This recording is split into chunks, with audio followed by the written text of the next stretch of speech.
Wow. Good evening, my powerful MVP family. Good evening, good evening. This is your girl, Miss Bev, and I'm just here with another video. First of all, let me thank all of you who are new to the channel. Welcome, welcome. Thanks to all of you who have been supporting me for so long. Thanks for still being here with me. Thank you for liking the video, sharing out the videos, and leaving your comments, which I really and truly appreciate.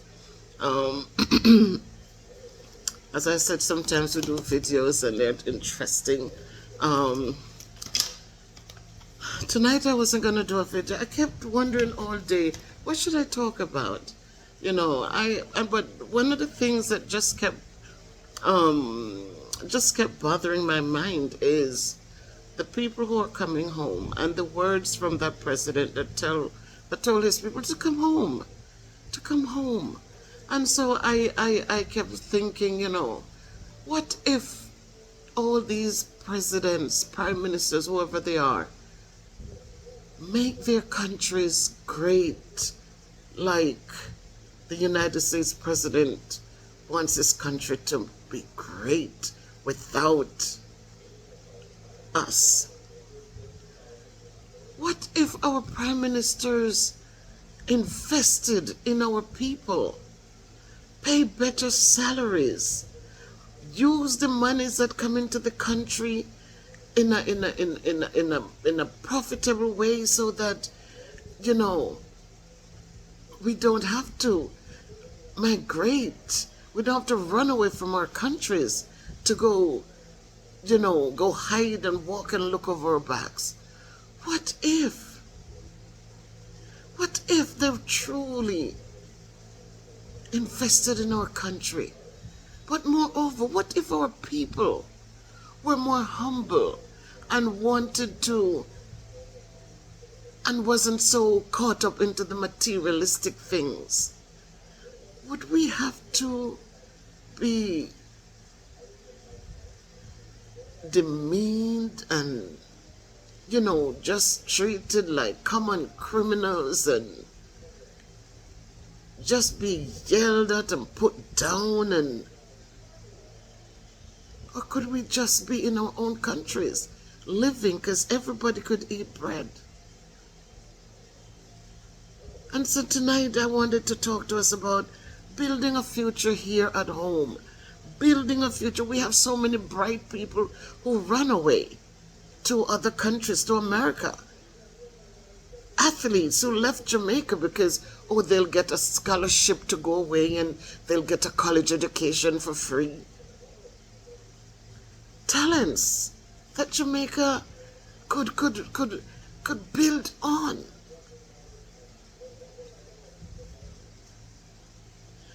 So how can developing countries keep their talent and prevent migration crisis? That's the topic tonight. Building a future at home. How can the developing countries keep their talent and prevent migration crisis? One of the things that really, you know, I sit and I think of these things, and I think back and I said, so many borrowed money to go to CAS. Remember when when that school of technology was CAS, College of Art, Science and Technology. Now it has a different name. But UWI and CAS. And so many people borrowed money to go to these schools to better themselves. And when they were done, what did they do? Bish, gone to another country. Gone to America. Gone to England. Gone. You know, nurses get their training on Jamaica's dime, and when they were done, they were gone to developed countries, because what? They said, oh, we'll get a better salary there. But you got your training here, and you use up the resources here that somebody who wanted to stay here was not able to get. So it's not just the government that we have to look at. We have to look at the people too who borrowed loans and never paid them back.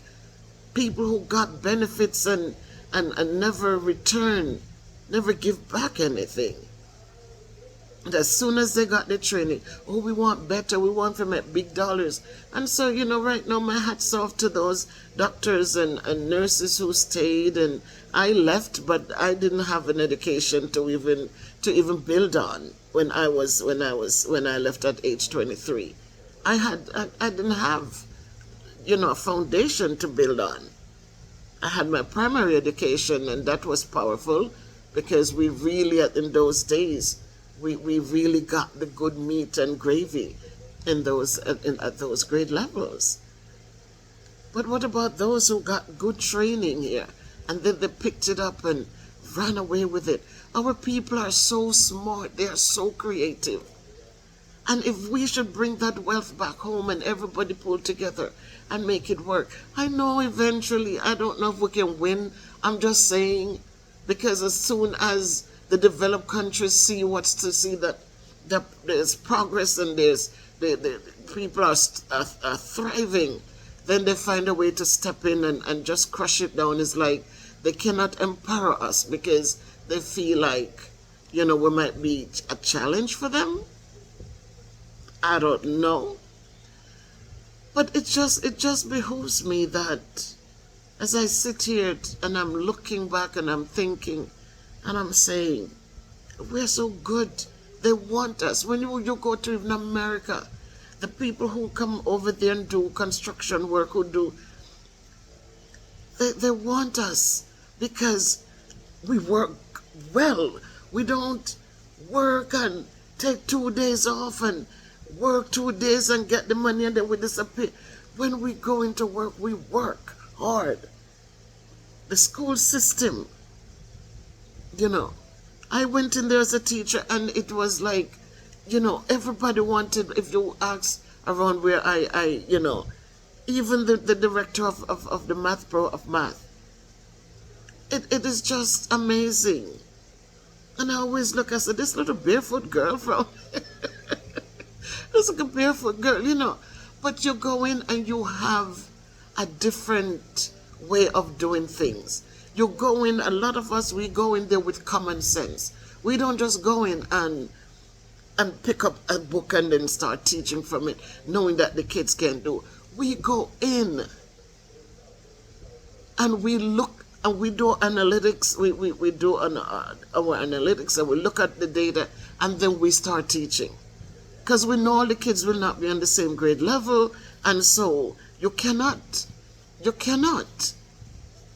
teach or deliver anything worthwhile to a group of kids that is 3 of them is above grade level, 2 is on grade level, and 25 are below their grade level. Some of them 2 years below their grade level, and expect good results. It can never happen.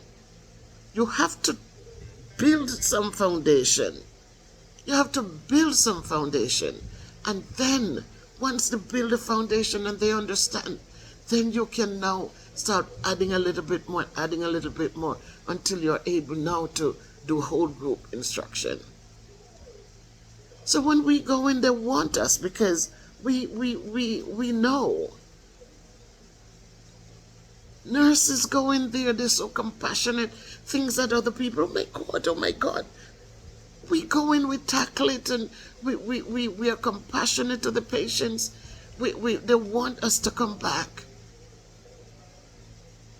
So why can't we bring those skills right here and just build right here in Jamaica and make Jamaica be a beautiful place once more?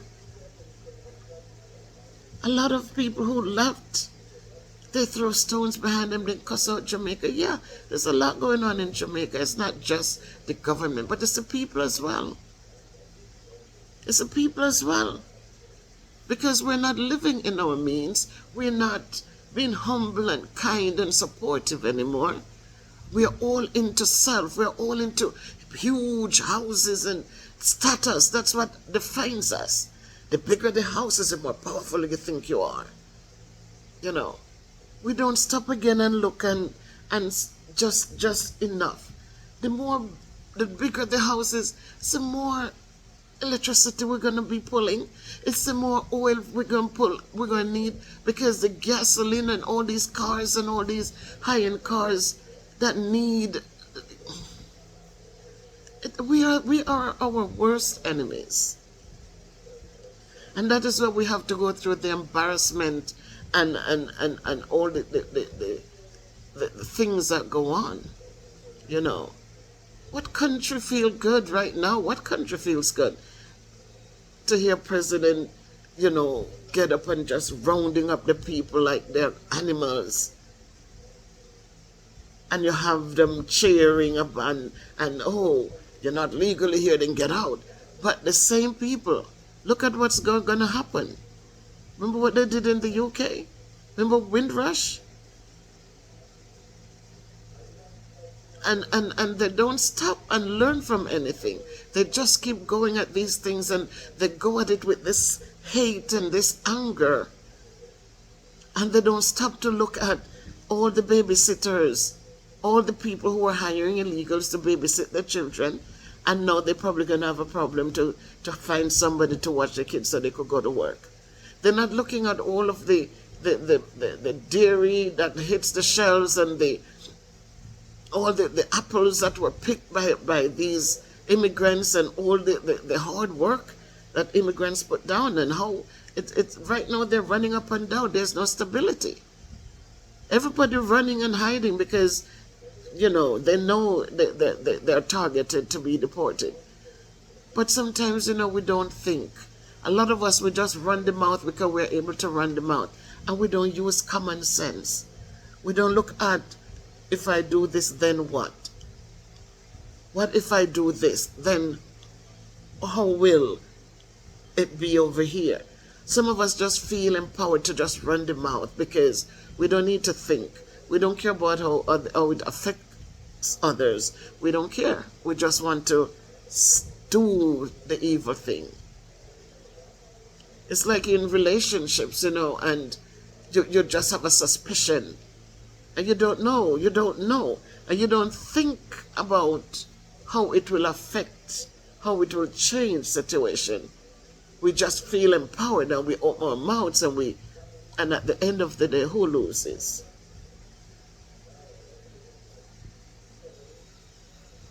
So I have just been thinking, and just saying, like, migration is so often seen as a last resort when people can no longer find opportunities. That's why people run away.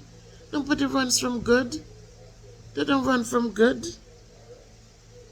When they can no longer find opportunities in their home countries. Right? And so it allows them, it makes them want to run to other people's countries. I said, not everybody needs to run, because a lot of people who run and can find the ticket to run away, a lot of them run because they want to finish. Them can't live in a 1-2-bedroom house anymore. They have to add on top, and they have to add 3 more bathrooms, and they have to extend the room them, and them have to do all of this. And them can't have 1 cars anymore, and people drop off people and pick up people. Nope. Everybody in the yard needs to have their own car. And the more materialistic things we hoard up. Some of us, we have 2-3 cars for no reason. We just want to know that on Sabbath morning we're driving out 1 to church. And if we go to work during the week, we have 1 to go to work. These things have to be maintained. They have to be maintained. And so the more we demand these foreign things that we are not producing, it's the worse it becomes of the country.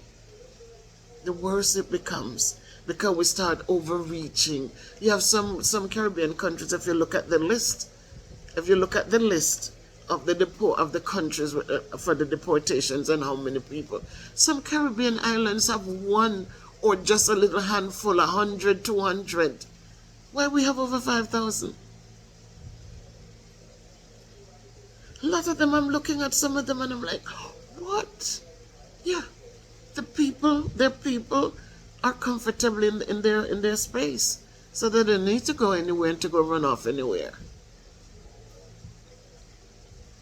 So what we can do here in Jamaica, we can improve education and skills training, right? If we have accessible education for, because even though they say education is free in Jamaica, it's not so free. America has free education where kids, they walk into school, only them body, them bring, and them a book bag with one pencil probably, and whatever. Everything is provided. So it means that no child should sit in a classroom and not trying to learn. In Jamaica, it's tough. So when you send home these unrealistic book lists, some of the books, as I said before, the kids have not even, we're now what? September, October, November, December, January. This is 5 months into the school year. The school year is 10 months. And some of the books are not even halfway, not even quarter of the way used. But still they put these, because everybody's trying to milk somebody. Kids need to know arithmetic. They need to know how their phonics skills and how to read, how to put the phonemes together and are able to read. All the other things that they're bringing in, it's so unnecessary. It's just people trying to make a buck and oppressing people, stressing people out. Kids just need a math book and a reading book to go to school. All the other things are things that in the early grades that a teacher can have the book and can read and discuss with the children. They don't have, because they're not doing work in the books. They're not doing work in the books. So why are you sending us to spend all this heap of money to buy them? It is so disappointing. So disappointing. And these are some of the things that we have to start scaling back on. Less is more. Strengthen a child with the basic skills. Let them be strong in their math skills. Let them be strong in their reading skills. And as they go on and they climb the ladder, they start using books that they really, really need. Not the excessive amount of things that you cannot get through in a day. It's better you spend 2 hours on math, teaching basic skills, having them practice, having them conceptualizing what they have practiced, and they're able to look at 5 groups of apples plus 3 groups of whatever. When you combine them, they're equal to so and so. Let them be strong in these skills. 5 plus 3 is 8. All right, draw a picture to show me what that looks like. They draw a picture. Now write a statement to tell me what that is. I have 5 apples, I got 3 more apples, now I have 8 apples. You're incorporating the reading, the writing into the math right there. And if you help them to be strong with these skills, you know what, when they get to 4th grade, they get to 4th grade and now boom, boom, boom. They understand it. They have conceptualized it. So they know what they're looking at. What is 6 times 12? Explain that to me. Well, it means I have 6 groups of 12 things. Right? I went to the store and I wanted to buy writing books. And I put 12 books in each box, in each of the 6 boxes that I brought. And so in total I have X amount. When they understand these things, division means that you're sharing something, and if you're sharing, it's like it's also subtraction, because if you have 6 things to share for 2 of you, it means that you're going to take away 1 portion of that. Take away. So division and subtraction are buddies, while multiplication and addition are buddies. So if you're teaching the kids all these things, they will be able to apply it when they need to apply it. But when we sit at the lower levels confusing the kids with all sorts of things and they don't even understand the basic skills, it is chaotic. And learning stops because they cannot understand, so they just give up. So if we make these things make it equitable, make it, make it just so that everybody, then, we're not going to have so many dropouts. We're not going to have so much illiteracy. Illiteracy creates a lot of problems, because people who are illiterate are very angry people. When they don't understand when you're talking to them, or when you're saying something good, they get aggravated because they didn't understand it. So the ignorance, the unlearning, allows them to feel like, everything, like they feel bad, or they feel frustrated that you are saying something negative to them, or you are talking down to them, or you are belittling them, or But when people are literate, you can have a conversation, and they can understand things. They don't need to put anybody down. They don't need to. They can have a conversation. They can it can be a pleasant thing.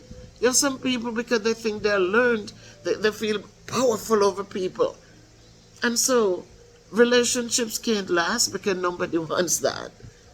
People like to feel appreciated. People like to feel respected. And so if we make education that way, help the kids with the vocational training. There are kids who might not be able to manage for high school, and so create vocational training early for them. Not after high school, when they're already bent in their ways and, do this, and have the bad man attitude, and have the, from like 6th grade. Instead of forcing them to high school where it's not going to work. Instead of forcing them into high school where people might laugh at them and put them down, and again, it's going to bring problems. Open up vocational school for them. We have a few in Jamaica. Open up more. You have Elim. I think Elim does the agricultural thing. You have woodwork school. We get some of these mason people. Open up a school to teach them how to render place and flash some things, and set up a face basin in a bathroom, and lay tiles, and have those schools available so children get out, and right away they can become what we call them when they follow around people, and learn how to do the trade, work with the people, until they can branch off and start them own little business. Enough places in Jamaica are building that they need people. So many times you see people need contractors, and they don't have enough. Well, if they were making opportunities for these young kids to, instead of pencil and paper, what they're not managing, but learn them arithmetic and put them out there, let them learn the trades, how to do carpentry. Because after the mason done do that and done do that, and do the concrete part, you're going to need someone to do the doors. You need someone to put in the windows. You need someone to put in some cupboards. Let's think of these things, guys, and make Jamaica better again. Just like America will make America great, let Jamaica be greater. Remember the days when, we had seamstresses, we could find. You come to Jamaica, I brought materials down here, and my God, to find a seamstress, where are they? Where are they? Everybody buy these little. Nobody making a nice dress anymore. Bring those things back, man. Encourage those things. We were sewing things in our classrooms, and Thursdays was boys out there farming, girls inside sewing, cooking. That's what we were doing. We were doing embroidery. We were doing things like crocheting. We were doing those things, making toys. You don't even see teddy bears and them something anymore. Nobody don't make them something anymore. We used to make them by the eyes, and we put them on.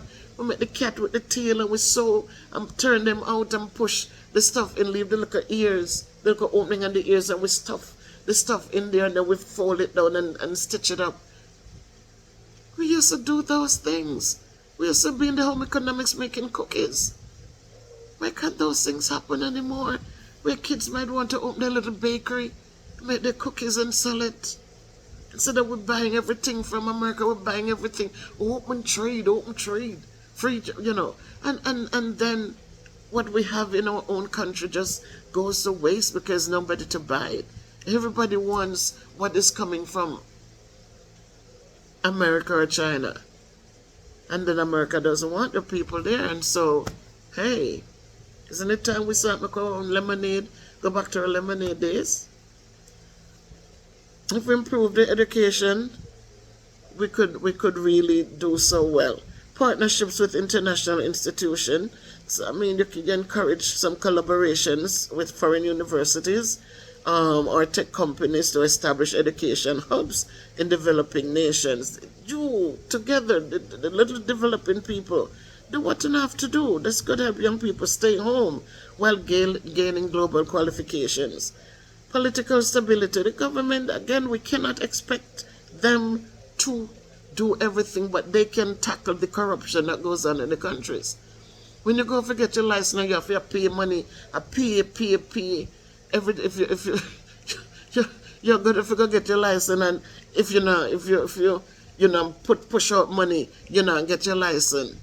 And if you not push out a certain amount, you can't get your license because people. This is how the country runs now. Police pull you over, them and reach out them hand. You have to give them something so you can go on through. So at all times, it's just gonna be so oppressing. The government know these things are happening, but they look the other ways. Like they hire you in a restaurant and they expect you to live off your. They give you one little salary, but go make your tips. You better go make your tips to make up your salary. So just like these professions, we're gonna pay your base salary. You better go out and go work the streets and get your commission. The kids go to school. Boom, as they go to school. Teachers can, I used to volunteer when I did after school programs so my kids are early in the mornings. I would be there like an hour early to support my kids. Down here, the first week of school, second week of school, we couldn't charge kids money in the same class that we teach. Because what that seemed like, even I was starting up a tutoring program, and I was told, my principal says, how would it make sense that you're going to charge $20 to these children for extra support? Wouldn't it seem like you are going to shortchange them in what you need to teach them in order for them to come back to you later to pay you $20 for that? And it made sense. It made sense. Even though I know when I went in to teach, I really worked, I did due diligence. I did give my kids what they needed. But it makes sense that if you're teaching a curriculum, you should not be charging for after-school programs at all. Because it's just saying that you're going to be careless with them, with what you're teaching during the day, so that they struggle enough to come to you for after-school care, for after-school support. We shouldn't be charging. But that's the norm in Jamaica. School starts, and the second week school starts, we're doing after school, it costs so much. Nobody's volunteering anything. Everything costs, it costs so much. So those are things that we have to, what if the kid is struggling but the parents cannot afford the after school, to pay for after school? What's going to happen to that poor kid?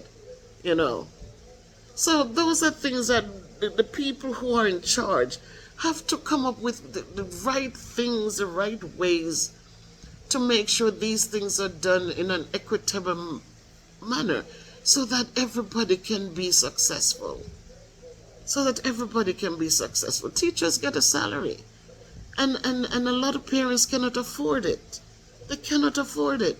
So you're going to have some kids who, and some kids who, my mom can, and she needs after school but can't afford it. How unreasonable.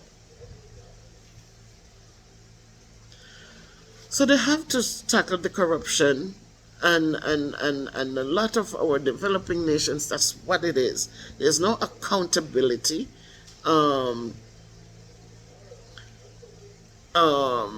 There's no transparency. They need to strengthen the democratic institutions. And so when we have transparency, when people are held accountable, then we're going to see that there is a trust People will start trusting the government and ensuring that resources are used effectively. You can't have the resources and you only just for some people. The resources there has to be equity across the board. Every parish, every district, somebody should be out there collecting data to see the need and help the people.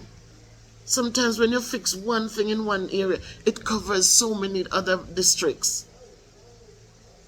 So people have to just be out there, man. We can't just, I was listening to somebody, they come out and, they have a big position. The people love status in Jamaica. They love big up them, And they were giving a thing talking about data. And I was disappointed because it's one thing when you come out and you're talking about things. And if you're talking about data, okay, data is good. Because we need data to drive instruction. But come and talk like that. Like, yeah, we need the data in order to drive instruction. Once the kids are being instructed, then we're looking at outcomes from assessments that they do. Big assessments mean they're proficient, they're below grade level, they're whatever. But if parents don't know how far below grade level their children are, how are they going to help them to become proficient? What resources can I use as a parent to help my struggling child reach them colors that you're talking about? Because just up there talking about colors, red and yellow and blue and bright blue and light blue, what does that help me? But if you tell me that red means that they're 1 grade or 2 grades below their grade level, and you say to me, so in that case, look for things like sight words, da-da-da, help them to sound things out, help them to build here, build there. That's what you do as you analyze this data and you're telling parents that they need to be involved. That's what you want to tell parents. This is how you can support your children.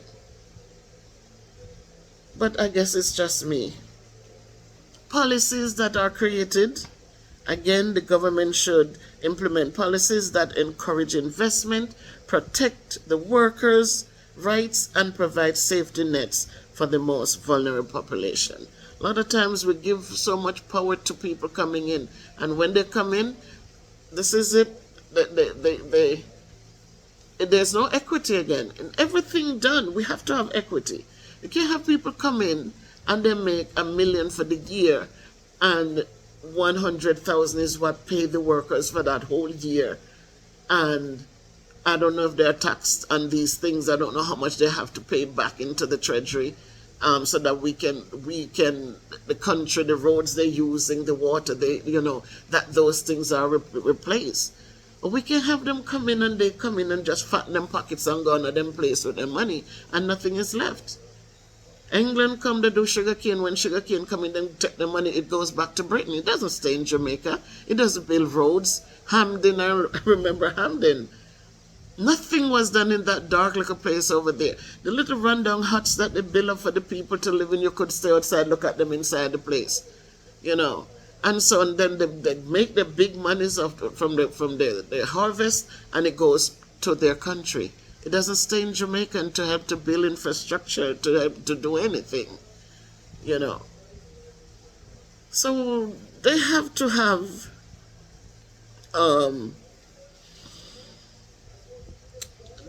have policies for these big investments that come in.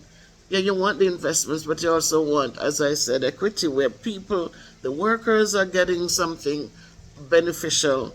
And there's a safety net for those who are most vulnerable. So if people are coming and walking out with these multi-million dollars, look at the houses they're building in here. How much of that money is staying in Jamaica? How much of it? A lot of people they're quoting US dollars. What does that mean?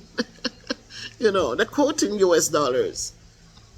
And so people coming home and they buy their homes and they give the US dollars and we rent space and it's US dollars and where does that go?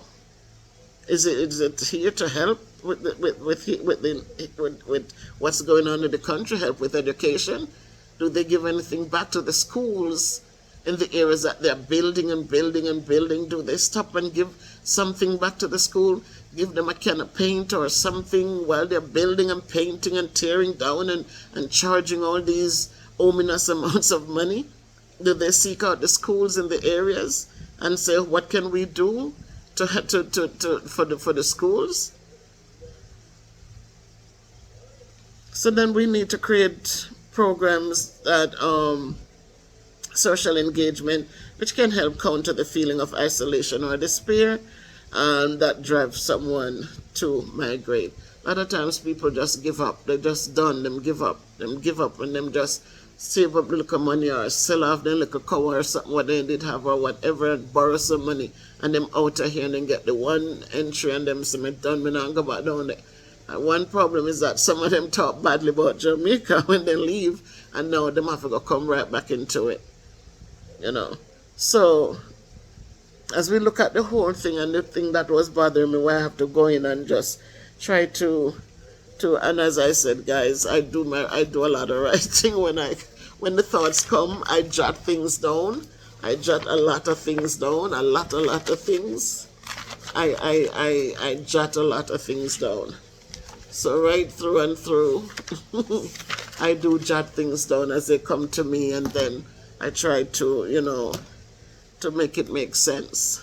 So I'm hoping that you appreciate, guys, and we'll leave your comments.